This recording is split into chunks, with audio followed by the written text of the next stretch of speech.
તો સુરતના પુણા પાટિયા વિસ્તારમાં ખાડીપુર માધોબાગ સોસાયટી પાસે ખાડીના પાણી રસ્તા પર ફરી વળ્યા। માધોબાગ સોસાયટીમાં ખાડી ઓવરફ્લો। આડેધડ બાંધકામને કારણે ખાડી સાંકડી થઈ જતા પુણા પાટિયા રોડ પર પાણી ભરાતા 6 થી 7 ફૂટ સુધીના ત્યાં સ્થળ પર પાણી જોવા મળી રહ્યા છે।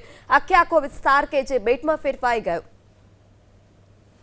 સુરતમાં પડેલા ધોધમાર વરસાદ બાદ હાલમાં સુરતની જે સુરત છે તે બગડી ગઈ છે। હાલમાં આ સીધું પુણા પાટિયા રોડ પરથી જોઈ શકાય છે। અહીં જે પુણા પાટિયા મુખ્ય રસ્તો છે ત્યાં આજુબાજુ મોટી ટેક્સટાઇલ માર્કેટો આવેલી છે। લોકોનો કરોડો રૂપિયાનો અંદર માલ ભરેલો છે જે ગરકાવ થઈ ગયો છે। હાલમાં જોઈ શકાય છે કે 8 થી 10 ફૂટ જેટલા મુખ્ય માર્ગ પર પાણી ફરી ગયા છે।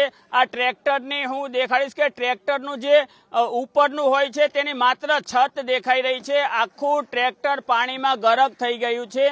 તેવી જ રીતે આગળના ભાગમાં દેખાડીશ ટેમ્પો છે। ટેમ્પાના કેબિનનું જે છત છે તે છત છે તે માત્ર છત દેખાઈ રહી છે અને પાછળનું કેબિન દેખાઈ રહ્યું છે। આમ કહી શકાય કે જે 8 થી 10 ફૂટ પાણીને કારણે લોકોને ખૂબ જ મુશ્કેલી અને હાલાકીનો સામનો કરવો પડી રહ્યો છે। લોકોના અનેક પરિજનો ત્યાં ફસાયા છે। તેમની સુધી જીવન જરૂરિયાતની જે વસ્તુ છે તે પણ નથી પહોંચી રહી અને તંત્ર દ્વારા હાલમાં કોઈ પણ પ્રકારની તેમની પાસે સૂઝબૂછ લેવામાં નથી આવી। તેમની તકલીફોમાં કોઈ પણ પ્રકારની મદદ નથી કરવામાં આવી। ત્યારે આપણી સાથે તેવા જ એક બેન છે, તેમની સાથે વાત કરીશું। બેન, જે આ પાણી ભરાઈ ગયા, શું સમસ્યા છે, તમને શું તકલીફ પડી?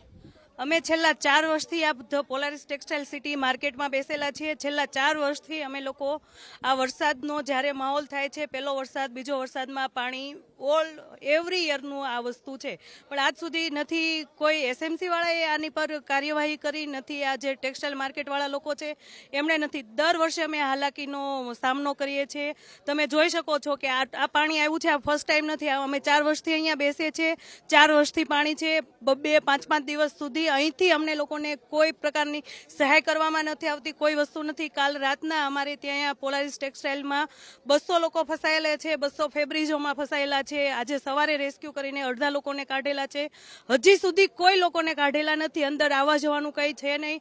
અમારી લોકોની ત્યાં દુકાનો છે, અમારા કરોડોનો માલ છે, માલ જતો રહ્યો છે। કાલે બધા પાર્સલો તણાઈને બહાર જતા રહ્યા છે। આજ તમે જોઈ શકો છો અહીંયા એસએમસી વાળા કોઈ લોકો હજી સુધી કોઈ દેખાતા નથી। કોઈ કોર્પોરેશન વાળા અહીંયા નથી આવેલા, નહીં કોઈ સહાય કરવા નથી આવેલા। ખાડી અને ખબર છે તંત્રને આટલા વર્ષથી કે ખાડીમાં પાણી ભરાય છે, આ રીતનું થાય ત્યારે પાણી બહાર આવે છે, તો આજ સુધી કેમ કાર્યવાહી નથી કરતી? હવે અમારો લોકોનો કરોડોનો માલ ગયો છે, એનો જવાબદારી કોણ લેશે? અત્યારે બસ સેમ જ અહીંયા તમે જોવો છો તમે કે એક વ્યક્તિ નથી કોઈ ગવર્મેન્ટ અધિકારી, નથી કોઈ એસએમસી નો કમિશનર। બાકી તમે ટેક્સ નહીં ભર્યો હોય તો અહીં તમારો સીલ મારવા તરત બીજા જ દિવસે આવી જશે। અત્યારે તમે કેમેરા માધ્યમથી જોઈ શકો છો એક વ્યક્તિ નથી આવ્યા। એક વ્યક્તિ, શરમ આવી પડે સરકારને કે અમારા અહીંયા 1-1.5 કરોડ ને 5 ગોડાઉન આખા ઉપર પાણી ફરી ગયું છે, નથી કોઈ ટીમ આવી। કાલ રાતનું આ પોઝિશન છે તો હજુ કોઈ એસએમસી વાળો એક નથી આવ્યો। તો માણસ ફસાયેલા છે માણસો 70-80 આ બાજુ, 200 આ બાજુ, બહુ બધા ફસાયેલા। મારા કારીગરો છે અંદર, મારું અંદર ખાતું ચાલે। હેલ્પલાઇન નથી આવતા, નથી કોઈ સુરતના એસએમસી વાળા આવતા। તમે જોઈ શકો એક વ્યક્તિ નથી આવ્યા।